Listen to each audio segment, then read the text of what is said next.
subscribe.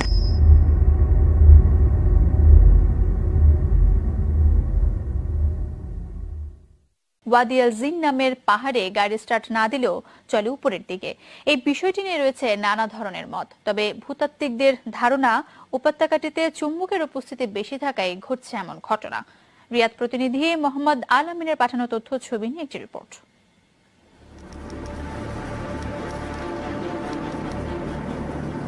মদিনার মসজিদে নববী থেকে ৩০ কিলোমিটার দূরের ঐতিহাসিক জনপদ আল বায়দা উপত্যকা।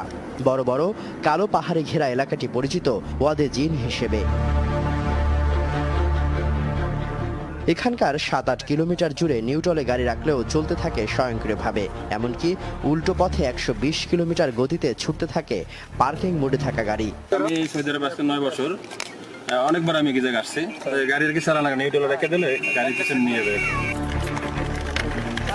স্থানীয়রা বলছেন, বছর ৫ আগে আল বায়দা উপত্যকার ওয়াদে জিন এলাকা দিয়ে ২০০ কিলোমিটার সড়ক পথের কাজ শুরু হয়েছিল। কিছুদিন পর দেখা গেল এখানে রাখা রোলার পিচের গাড়িগুলো স্বয়ংক্রিয়ভাবে মদিনার দিকে যেতে শুরু করে। এমন ঘটনার পর সড়ক নির্মাণ কাজ বন্ধ রাখে কর্তৃপক্ষ।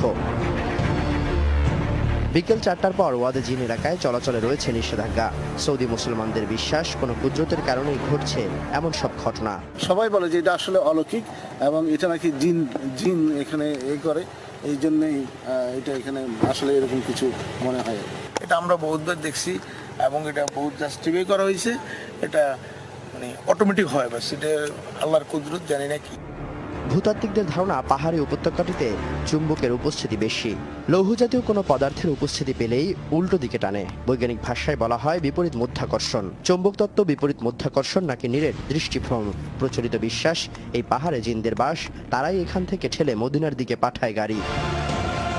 কিছু বাসিন্দার দাবি, রাতের বেলা শুনতে পাওয়া যায় অদৃশ্য আওয়াজ। তর্জমা করলে মানে দাঁড়ায়, এই এলাকা ছেড়ে যাও। শাকিল মাহমুদ, যমুনা নিউজ।